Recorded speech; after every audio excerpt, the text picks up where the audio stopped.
2 minutes. Mr. Speaker, I rise in support of freedom and free enterprise, the hallmarks of our great American democracy.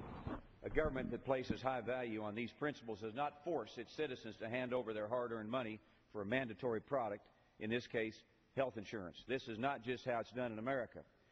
Mr. Speaker, Nancy Pelosi and her Democratic colleagues rushed this bill through Congress more than 3 years ago. Democrats and Republicans can agree on one thing. This is very flawed and is not even what Americans have asked for in the first place. Even President Obama has signed into law 7 bills that dismantle provisions of his health care law. To find common sense, the President, Democrats, and Congress continue pushing forward with implementation of this disastrous law, and who wants it? Members of Obama's own party are now doubting how the law will work. Some of the key players of writing the bill don't even want it.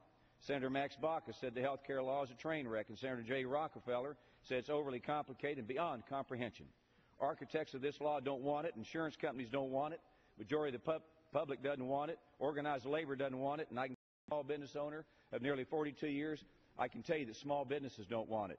No business owner would run their business like the President's running this government and this massive health care overhaul. And I can say from firsthand experience that small businesses, the backbone of our economy, are literally hurting. As a job creator, I know how businesses can no longer hire. They can't take risks that would grow the economy.